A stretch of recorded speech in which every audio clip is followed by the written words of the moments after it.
If you want blood, you got it. In Final Destination 5, which came out in 2011, and this one is not directed by David Ellis or James Wong, who did 1, 2, 3, and 4, alternating. And so, yeah, this was a new director, Stephen Quale, who did Into the Storm, a few other projects, but that's the only one I've seen from him. And this was a different writer, Eric Heiserer, who did the Thing prequel with Mary Elizabeth Winstead from Final Destination 3, and he did the Nightmare on Elm Street remake, which had Andy from Final Destination 4, small role, and he also wrote some other things, Bird Box, Lights Out, Arrival, all kinds of stuff. And this one has the guy from Drive Thru, Horny the Clown, the slasher movie, Nicholas de Agosto, or however you say his name, and the girl from Frozen, my favorite, like Adam Green movie, one of my favorites. I love Hatchet also. This has a really great cast. Probably the biggest actor is in this movie, like the biggest star in the franchise is in this one, David Koechner. And so, yeah, you got a lot of recognizable people in this movie, and the plot for it is very similar to all the other ones. After one man's premonition saves a group of coworkers from a terrifying suspension bridge collapse, death comes after them one by one unless one of them is willing to take another person's life. I remember being very pumped for this movie, just like part 4. I remember like counting down the days, just being so excited, and saw this like a month before my birthday as like a birthday present. This was like my gift. Like the whole family, took me to this movie in 3D. Pretty expensive. They don't usually like to go pay for 3D movies, but this was like a early birthday present for me. We went to go see this. Everyone in my family, everyone who doesn't even like horror, but they did it for me. They knew I was excited, so they went with me to see this movie that they had no interest in seeing. Just being there for me, and I was so excited. Took my friend, and I saw this movie more than once at the theater, just like part 4. Part 4 and this one were the ones that I saw numerous times at the theater. I remember after seeing it, we went to the drive-in shortly after, maybe a week or two later, and while we were watching a different movie, on one screen, I remember Final Destination 5 was playing on the other screen behind us, and I was just looking in the rearview mirror, just watching Final Destination 5 again. Not even listening to what we were actually watching there. I was like, fuck this movie. I'm just going to look in the mirror and watch Final Destination 5 again without the audio. Like, I remember actually doing that. And so, yeah, I saw this in 3D, and it's the last movie I will ever get to watch in 3D because a few months after this movie came out, I had a unfortunate accident with my eye and got a scar over my cornea, so now I'm blind in one eye and can never properly watch another 3D movie ever again. Which is a bit ironic because there's a character in this movie, spoiler, who loses her eye, and I believe it's her left eye. Her right one gets lasered and then the left one pops out somehow, and my left eye is the one that got fucked up, so yeah.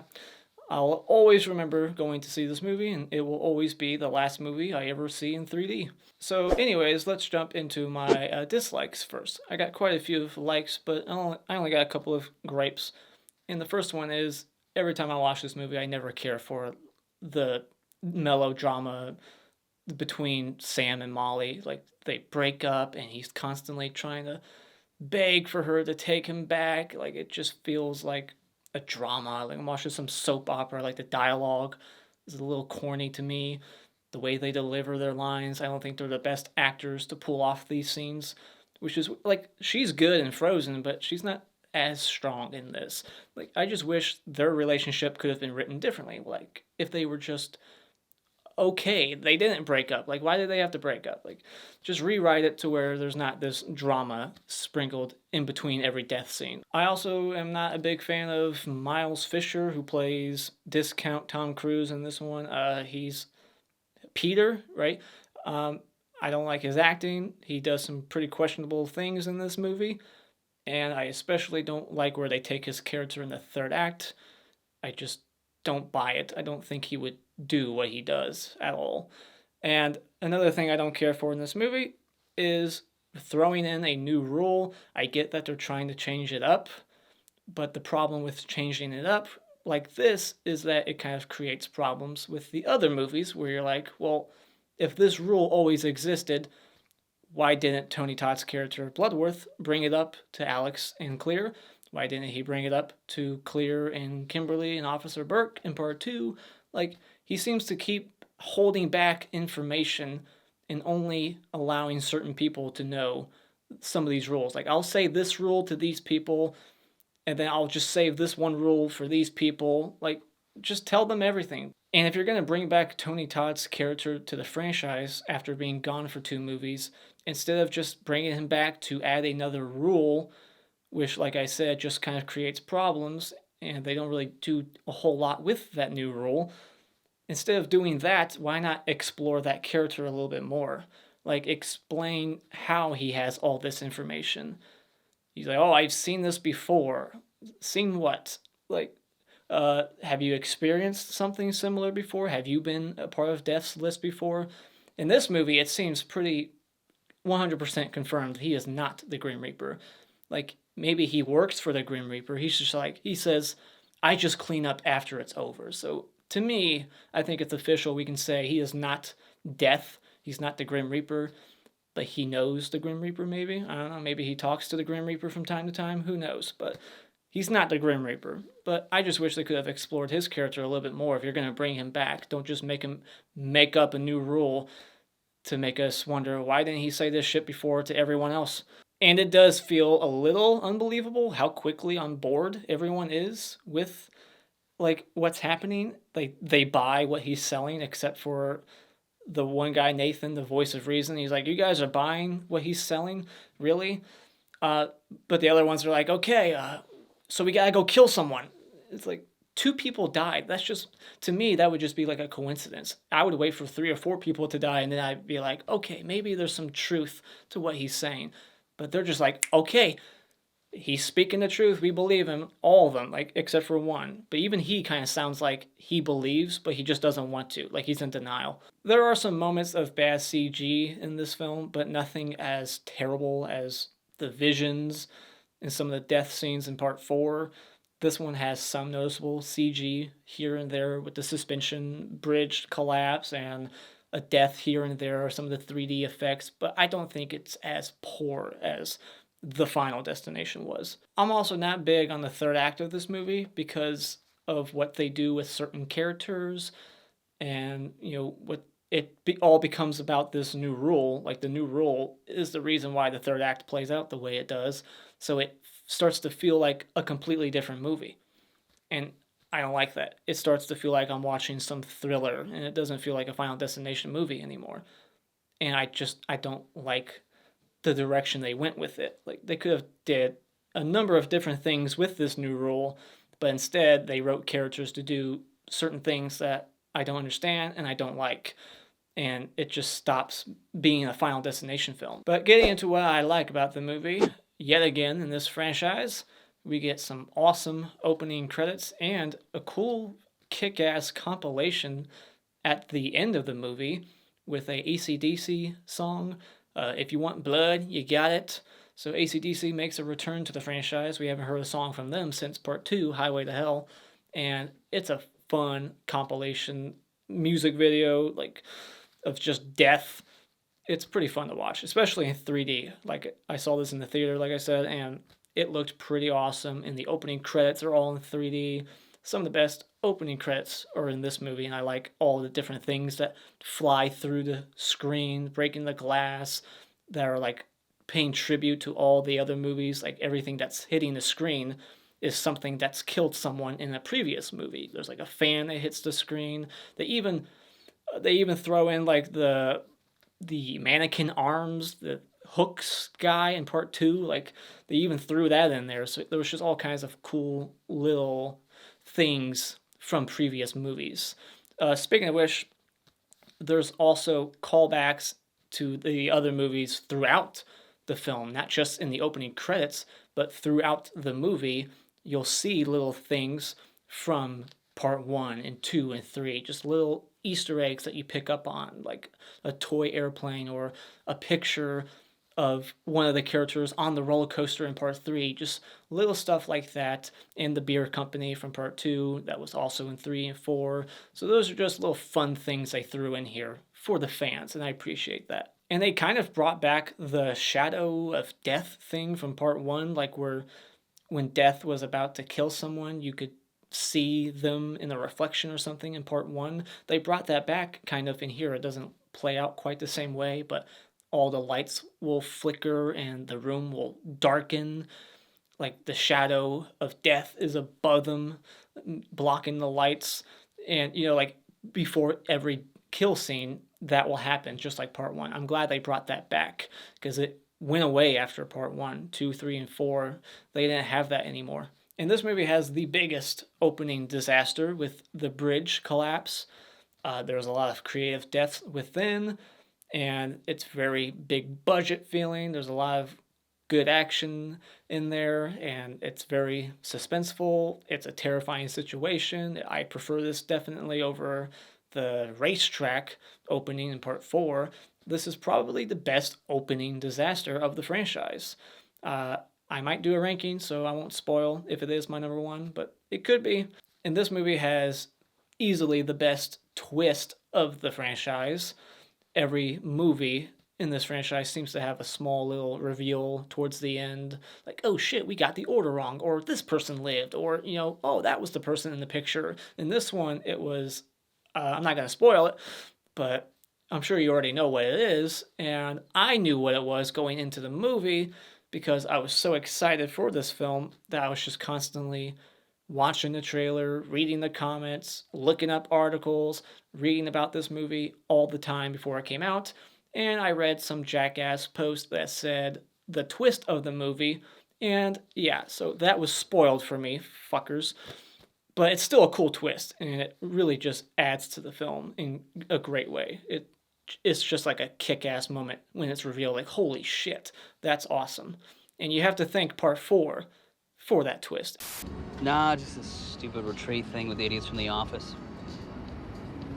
No, not you, sir. Them. Hold on a second, let me go someplace a little more private. Bald's the new black, sir. Bald's the new black.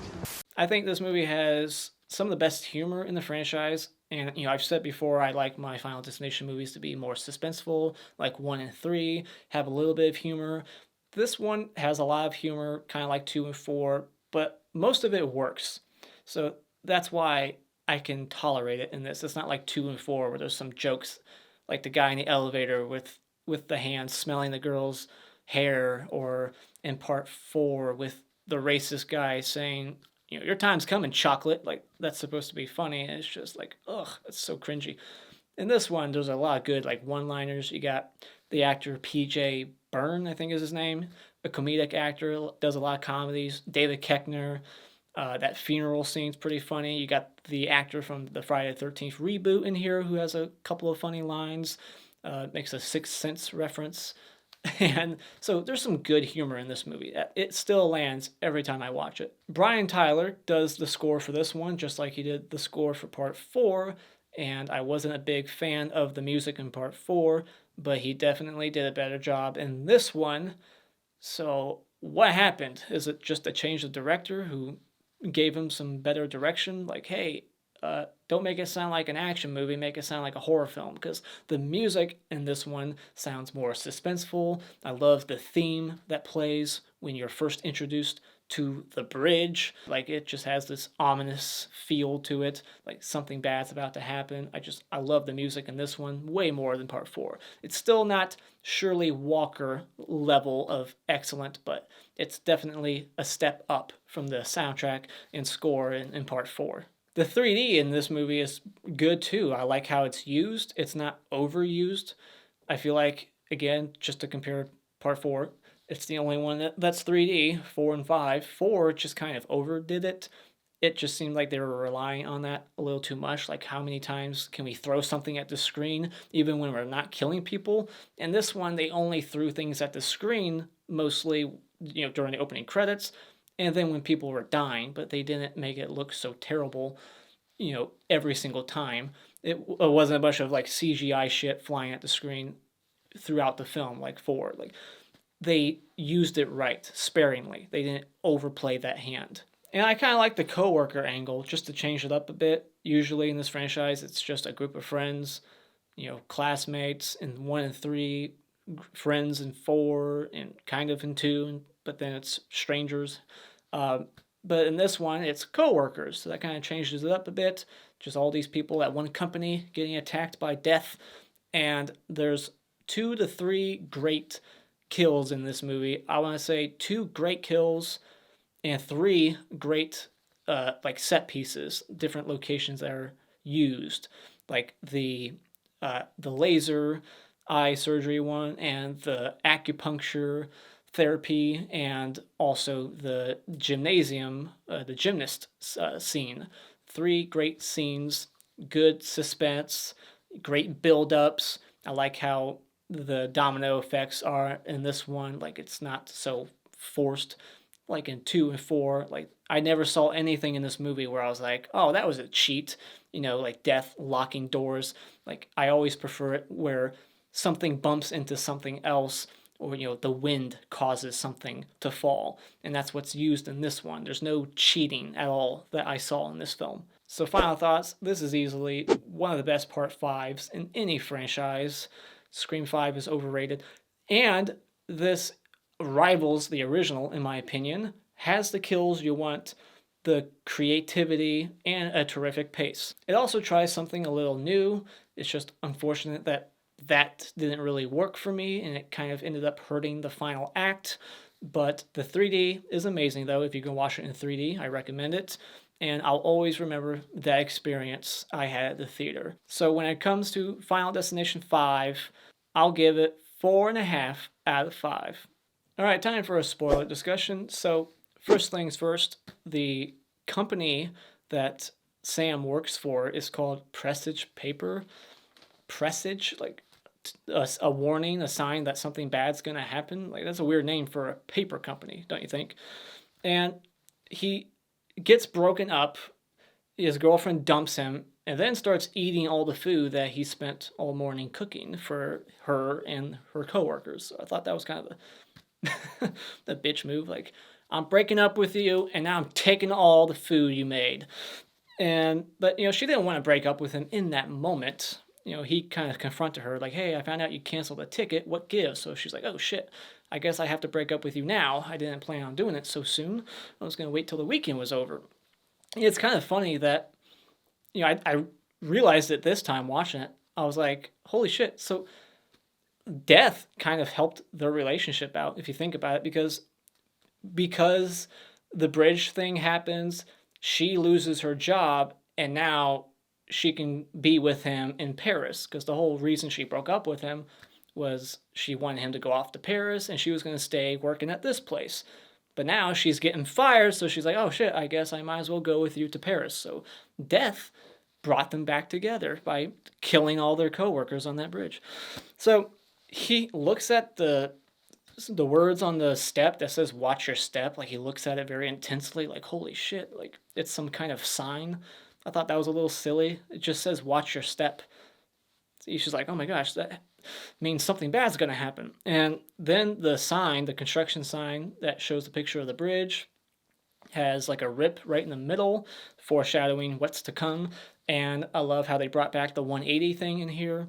It's been in almost every single movie, and I think it's been in every single movie in some way. And the TV says 180 Corporate Consulting, so I guess that's the place they're heading towards. They're going to some retreat, and then the log truck from part 2 is driving alongside the bus. It says Taggart on it, which was the name of the movie theater chain in part 4. And so then we get our little things that happen that show him that it's a premonition. Like in every movie, there's always a couple of little clues, a couple of weird things that happen or they see that's off. Like the song on the radio is Dust in the Wind, kind of a creepy song. And he cuts his thumb and then like sucks the blood. Does anyone actually do that? It's one of those weird things that you see in movies that I just don't understand. Like, does anyone actually do that? That's just weird. Like, what's the purpose behind it? Is there a reason why you should? Let me know. So anyway, shortly after he cuts his thumb, things start to rattle, make noise, cables are snapping, the ground's breaking because of the high winds and the construction, and Candace makes a really stupid decision to go crawl over this like barrier. Like, why is she going over there? Like, hang alongside the bus, go that way. Like, she made a really weird, dumb decision right there, and it gets her killed.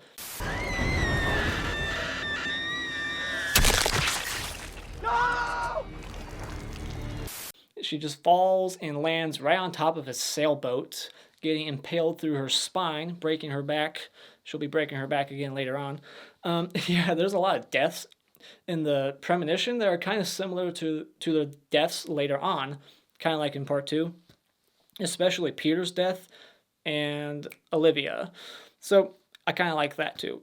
So yeah, you'll notice when she hits that sailboat, the guy beneath sees it and he like reacts, oh shit. So then Isaac, he was in the bathroom the whole time. He didn't hear the commotion going on outside soon enough to get out of there. And the bus falls and his face is pressed up against the glass, and then his face just gets smashed and his body is crushed by the weight of the water. I'm sure that's like instant death. I don't think he drowned. I'm pretty sure that would just kill you instantly. I would hope so. All that weight of the water smashing up against your face probably broke his neck. And Sam's like watching the bus tip over, and he's like, no, like he knows that that guy's in there still, Isaac. Like, how does he know that Isaac is still in there? And what is saying no, reaching your hand out going to do to stop it? Like, he's wasting so much time saying no, reaching for the bus as if it's going to help somehow. Like, just keep running. So Sam and Molly, they eventually get to the edge. There's a little support beam that they can walk across like a plank on a pirate ship. They're just walking, very slowly, or, she is, and he gets her across. And I couldn't help but wonder why everyone else wasn't trying the same thing. Like, you can see extras like 2 feet next to Nick in one moment. Like, there's a chick and a guy that are right there. They can see what Molly's doing. Like, you would think they'd be, oh, let's do that too. We should do that. And they would probably be in a hurry and run across or be pushing people out of the way. Like, get the fuck out of the way. It would be like survival of the fittest. People would be like turning on each other. Like, that's what should have been happening. There's so many people on this bridge that are just like running in circles the whole time. If you just look in the background, like, it doesn't make sense why it took so long for like Nathan and the boss, Dennis, and Tom Cruise look-alike to get up and catch up with Sam and Molly. Like, because it's not like she got across instantly. It took her like a good minute. And meanwhile, everyone's just running in circles. Like, how much is left of this bridge? Maybe they all went that way? I don't know. I just don't understand like why more people weren't trying to do what Molly did, and people would have been like pushing each other out of the way. Like, no, I'm going next. And then like he has time to get Olivia and try to get her across too before all the others catch up. And how she lost her glasses, I don't know. Maybe someone pushed her and it fell. And, she falls in the water, but she's still alive. And then this convertible just falls right on top of her head. Maybe she should have, ducked her head, because she saw it coming for a few seconds. I don't think she would have had time, though. But, yeah, her head got crushed by that car. It would have been kind of neat to see, like, an aftermath shot of that.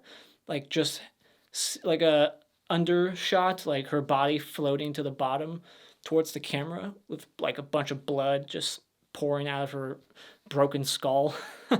That's the shot I would add if I could just go back and reshoot this. So then Nathan just gets splattered by a cable that snaps, and then the boss is clinging onto the bridge. He should have just let go. Maybe he would have lived. Olivia did just fine until the car landed on her, so he should have just let go, but instead he is hanging on for dear life, and hot tar spills all over his face. And I love the added detail of like the skin on his fingers slipping off as he's sliding back off the bridge. That was pretty cool. So then Peter and Sam are the only two smart enough to make a jump for the hanging rails, and everyone else is just still running in circles and fall to the water to their death and get crushed by debris and cars. And so we just got Peter and Sam hanging, and then all these pieces of rebar just go flying through Peter's face and chest, like at least 3. And I'm not a big fan of the droopy eye effect. It looks weird. It's a practical effect, but it looks a little CG. Some of it probably was CG, like the bars, but it looks weird. But I saw the behind the scenes, so that was a practical, like, weird eye he was wearing on his face, and it just looks weird. Like, why?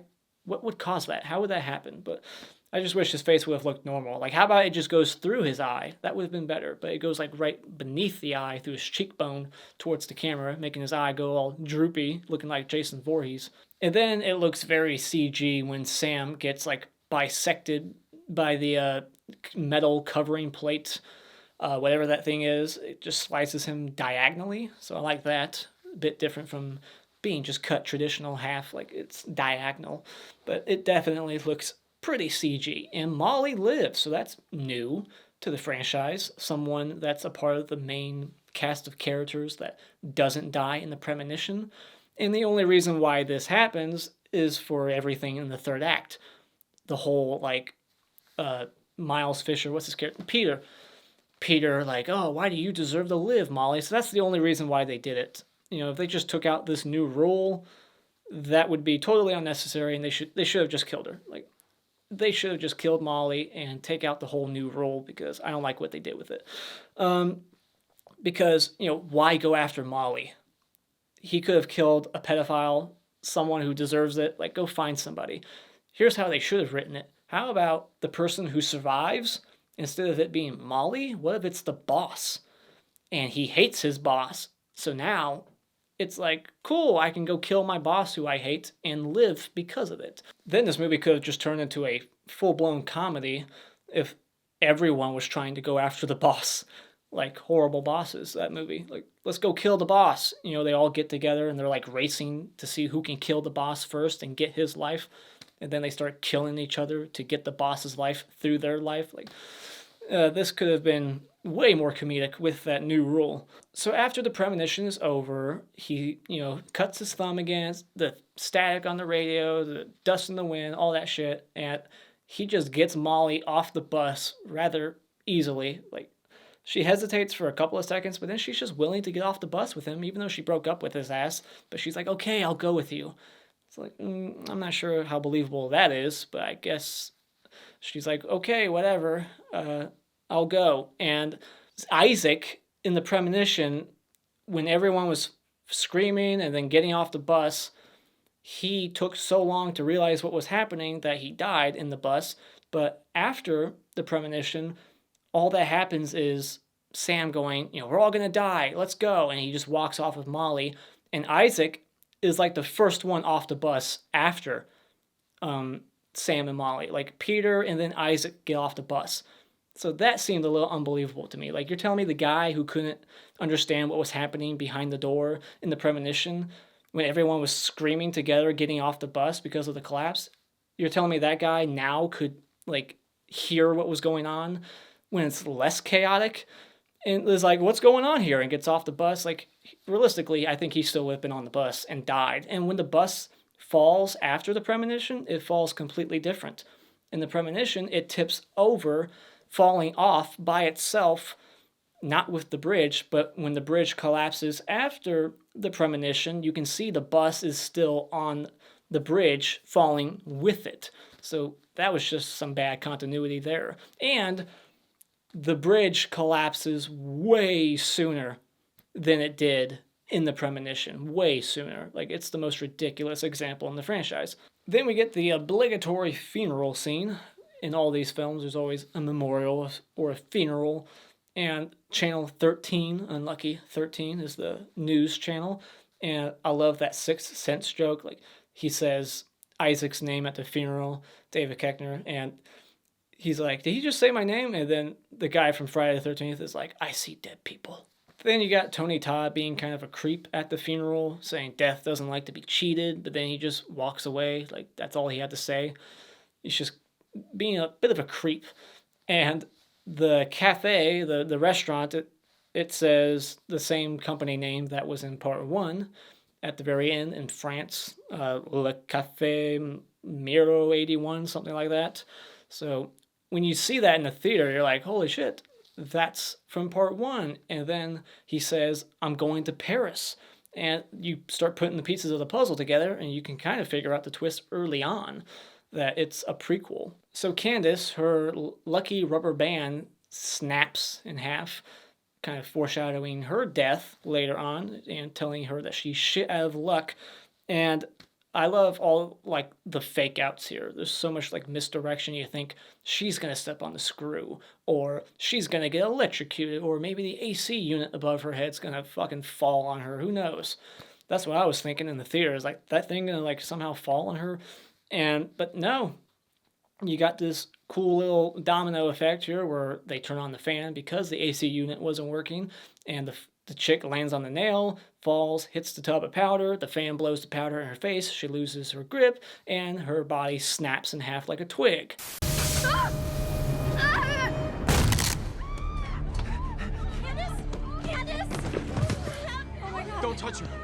The only thing I don't like about this kill is the noticeable like CG work here. Like it looks like a CG bone that's poking through her leg.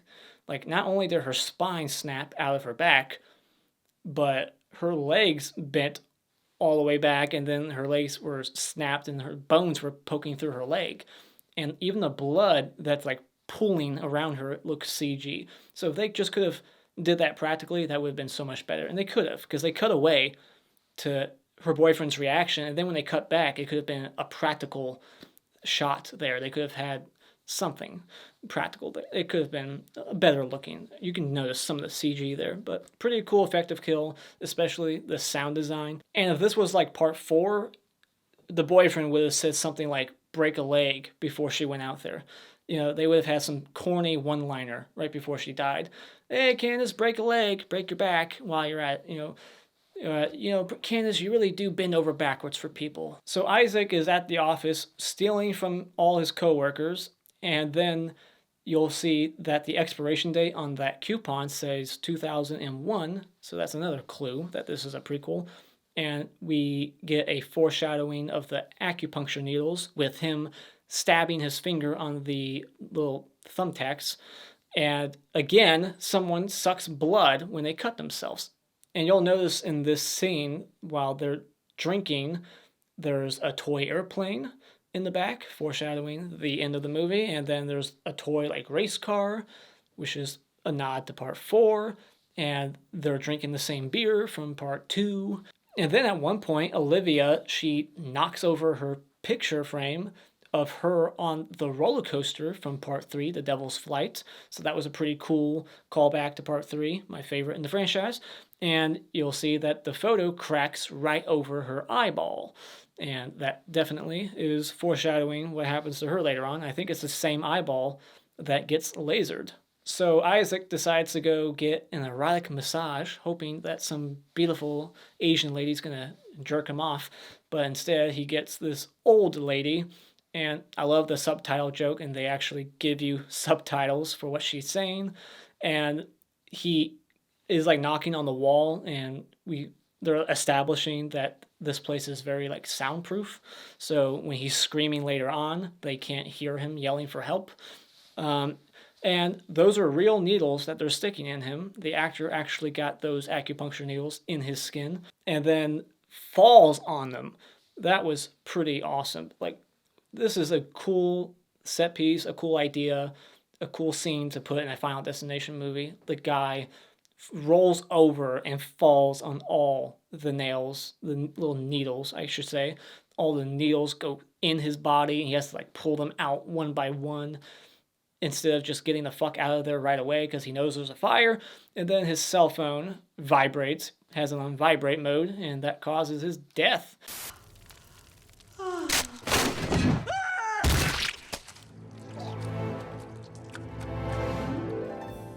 And in his alternate death, he was supposed to get lit on fire. But I'm glad they did not go with that. Instead, we get a beautiful head smash. And I still remember in the theater predicting that that was going to kill him. As soon as he walked in the room, he patted that thing like, hey, Buddha, lay off the rice cakes. And I remember thinking in the theater, I was like, that's going to kill him. Not the needles, not the fire. That damn statue's going to come back into play somehow.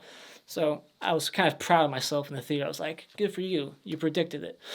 But that was just a cool 3D effect. Like, that actually was a chair jumper. Like, holy shit, all the brains just hitting the screen. That looked really cool. And you can see his foot twitching too.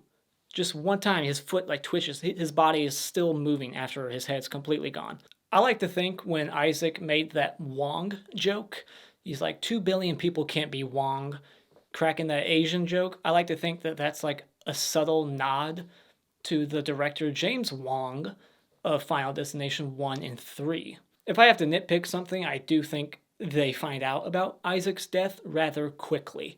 Like, was Peter in the other room watching the news for some reason? Like, how did they find out so quickly? It's the same afternoon. And there's like, oh my gosh, did you hear? Isaac just died like 10 minutes ago. We need to go see what's going on. And so we're at the point in the movie where they go and they get the rules explained. It's always after like the first or second kill. In this case, it's the second kill. And I already said it earlier, they hop on board rather quickly. Like, yep, all right, we believe you. Except for the one dude, but I still think he believes it. Like, Nathan, he's like, oh, I can't believe you guys are buying what he's selling. But the way he says it, it makes me think that he believes it, but he just doesn't want to. He's like frustrated, like, no, I refuse to believe it. But then later on, when we see him next, he's like very careful. He's looking around like, what's gonna kill me? Given that this is a prequel, I think it's interesting that he says this has happened before. When Bloodworth is talking to them, he's like, I've seen this happen before. People surviving a disaster and then death coming for them all. So that means that you could make a prequel to this prequel. What if Final Destination 6 happens before Final Destination 5? I think that would be interesting because you could do that now with this line in this movie. He's seen it happen before. Well, what happened before? What was the accident? What was the disaster that was avoided? You know? So, and it was so easy for them to break that police barricade. Like, there's all that yellow tape and they just go, get this shit out of here. They just go right underneath and there's like a cop right there and he just lets them all go. Like, yeah, sure, come on through. Go talk to the coroner. Then we get Olivia Castle's death. All kinds of clues here. Yeah, I already talked about the photo with the broken glass over her eye, but then when she gets to this place, the doctor says, what made you decide to take the leap? And then she rips the eyeball off of the teddy bear, the same eye that pops out of her skull, and then she is wearing a necklace that's shaped like an eyeball. And then her death is very similar to her death in the premonition. Instead of a car falling on her, she falls on a car.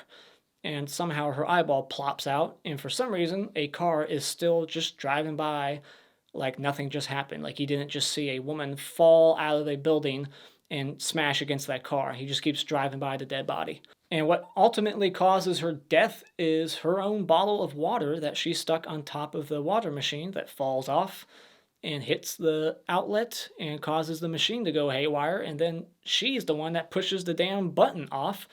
I'm not sure why it was vibrating like that, but she hits it and then causes her own eyeball to get lasered. And I thought it was smart to put up her hand, but that was pretty cool. Her eyes getting lasered and then her hands getting lasered, and in an alternate scene, her second eyeball gets lasered.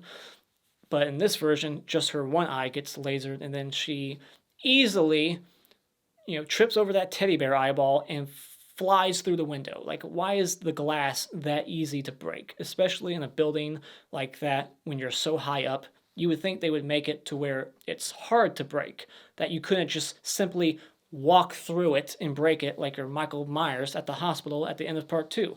That's ridiculous. And how did Sam and Molly find her there? When they're at the massage place, they're like, we need to go find Olivia. And now they're there. Like, how did they find her? Did they have a conversation earlier where she's like, oh shit, I'm late for my LASIK eye surgery appointment. See ya. They could have threw that line in there, something, but I don't know. I can look past it. I'm just curious how they found out where she was. And I'm curious why they couldn't hear her screaming until they arrived. Like, she was screaming before Sam and Molly got there. And then when they get there, the doctor there can now finally hear her screaming in pain in the next room over. So it's like, oh, now her voice is traveling down the hall. So then we get the scene with Nathan and Roy, and every time I see that time card that says fuck you, I instantly think of Child's Play 2 with Andy's homework that Chucky sabotaged and wrote fuck you, bitch, to Miss Kettlewell. And so, yeah, Nathan is obviously a believer, despite what he was saying earlier. He is a believer. He knows, he suspects that death is trying to get him. He's looking around. He sees the equipment above him kind of sparking in a way that probably shouldn't be. And then pushes the dick, Roy, into the way. And Roy gets a kill that you didn't expect because, again, some good misdirection here. Like with Candace, you think he's going to land on like this bed of spikes, whatever that shit is down there. But instead, he gets the big old hook through underneath his chin and out the top of his skull. And I like that little addition where it like finishes going through. It's kind of like Frankie's kill in part 3 where you think death is done, but then the fan goes again. It's very similar to that here. It's like you think it's over and then just poof, one more push and it just goes right through the top. If there's one scene I don't get in this film, it's Peter explaining the rules to Dennis as if he's going to be on board. I guess he was like, well, Sam and Molly were quickly on board, so maybe Dennis will be on board and believe every word I say. Like, what reaction is he expecting? He just goes to Dennis and he's like, it's kill or be killed. You got it? And then just, I warned you, and walks out. Like he's being a psychopath. But he doesn't care. He's about to lose his job anyways. They're all getting fired, So it was just such a stupid scene. Like, what is he expecting? Why is he warning him? Like, he could give a fuck less about Dennis. Does he like Dennis? He wants to help him out? Like, I would just take this scene out of the movie. Who wants to be the first to tell me what the hell just happened? Who is it, Sam?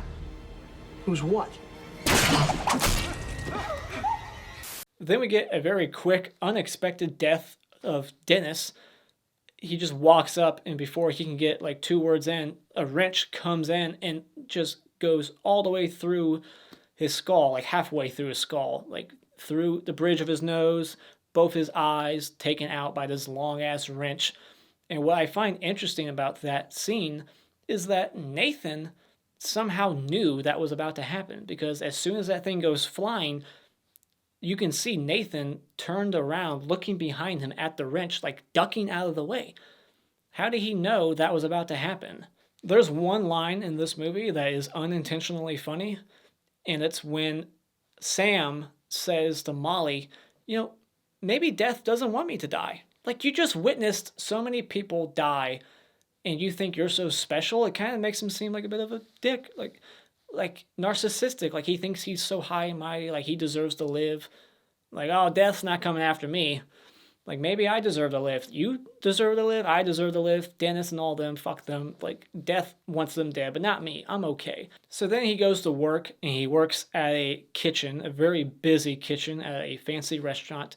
I'm not a chef. I've never worked in the kitchen, but I wonder if it's really like this busy and crowded.